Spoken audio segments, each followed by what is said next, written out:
Oi, leitoras do Espelhinho, eu tô aqui com a Maureen Mota. Oi, Maureen. E como hoje o assunto é sobre blogs, a gente vai conversar com ela um pouquinho, que é especialista no assunto. Bem, a Maureen tem uma empresa chamada Maureen Mota Conteúdo, que entre um dos serviços que ela oferece é o Digital PR. Maureen, explica pra gente o que é Digital PR. Na verdade, seria PR, né, Relações Públicas, né, em inglês, e é uma forma da gente disseminar, né, os conteúdos na rede de uma forma profissional, porque quando tu vai disseminar uma informação na rede, tu tem muito mais chance de atingir o teu público-alvo, e se tu fores até os lugares onde essas pessoas estão. Então é muito mais fácil a gente passar a informação para a pessoa certa do que, por exemplo, a gente fazer um anúncio no jornal que todo mundo pode ler, ou às vezes ninguém que a gente interessa vai ler. Assim a gente vai direto ao ponto. E se falando em blogs, como tu trabalha essa parte de divulgar, por exemplo, o conteúdo que tu faz no blog nesse serviço? Como que tu dissemina o conteúdo? Na verdade, hoje em dia a demanda de conteúdo online é muito grande, né? Milhares de blogs surgem a cada minuto no mundo. E como chamar a atenção, né, dessas pessoas sobre o que a gente está ali é que vai fazer todo o diferencial para esse blog ser bem sucedido ou não. Então, na verdade, a gente utiliza muito as redes sociais para isso, que é disseminando esse conteúdo no Facebook, no Twitter, até mesmo no Orkut, que são lugares onde há concentração de pessoas que podem se interessar por esse conteúdo, e essas pessoas aí vão passar adiante, né, para os seus amigos, para a sua rede social, os conteúdos que estão dentro que são, enfim, jogados pra gente nesses agregadores. E pra você, assim, o que um blog precisa ter para ser completo? Olha, eu acho que depende muito da finalidade de cada blog. Não existe uma fórmula. Depende para o que se presta. Eu acho que a partir do momento que você determina que público que você quer atingir e que tipo de assunto você quer abordar, você tem que saber cercar esse assunto da melhor maneira. Se o assunto for tecnologia, não adianta nesse blog ter matérias voltadas, por exemplo, para beleza feminina, elas são sem sentido. Ele tem que fazer todo sentido para o que ele veio, ele tem que representar e informar a partir de qual é o seu propósito.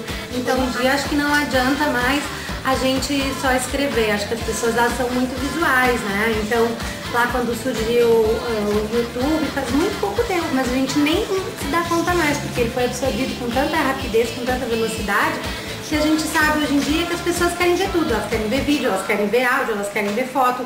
Então, quanto mais visual o conteúdo for, mais atrativo ele vai ser. No momento em que a gente vive um sucesso de rede como o Twitter, por exemplo, se a gente for pensar que é um agregador que veicula apenas 140 caracteres por vez, a gente vai ver que as pessoas estão com necessidade de imediatismo e de ser sucinto. Não adianta ficar lá escrevendo páginas e páginas e páginas. O lead para o jornalismo é cada vez mais importante. Quem, quando, onde, porque é básico hoje em dia. Aí só, obviamente, quando for fazer uma entrevista ou se aprofundar no conteúdo, a gente vai poder aprofundar isso. Mas na internet, acho que conteúdos muito grandes, eles perdem o sentido.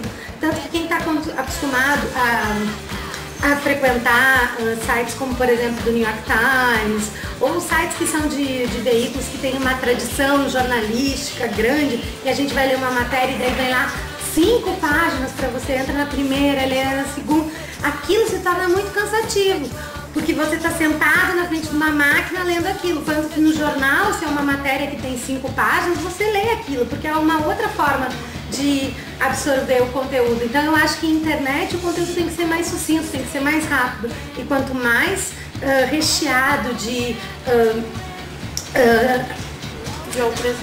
outras mídias, enfim, de foto, de vídeo, de outros argumentos, assim, para deixar esse conteúdo mais atrativo, desculpas para isso, vai ser melhor.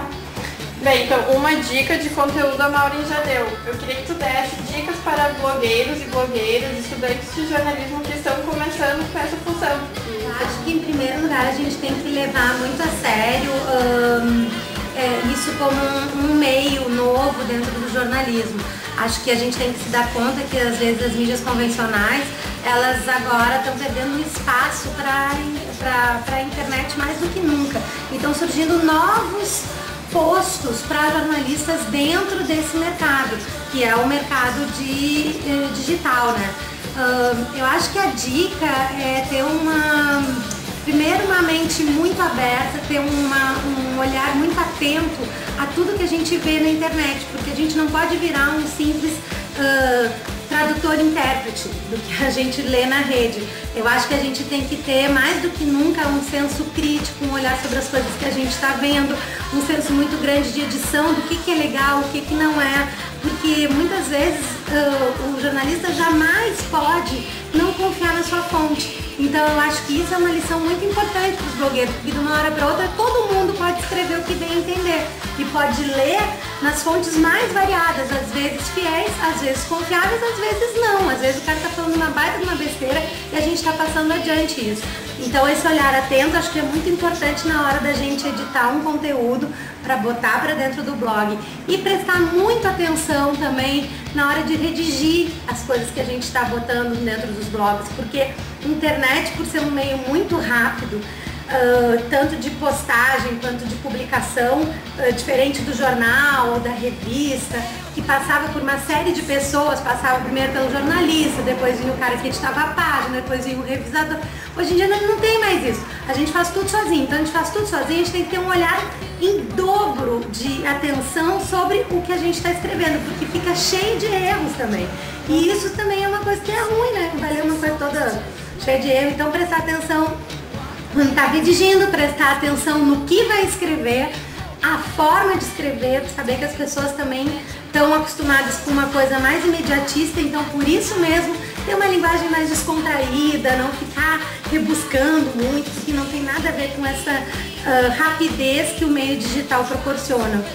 E quem quiser ter um exemplo disso na prática pode acessar o Maura em Mota, www.mauraemmota.com.br. A gente vai adorar que vocês mandem sugestões ou seguir a gente no Twitter, que é twitter.com/mauraemmota, que lá tem todos os posts que a gente põe todos os dias.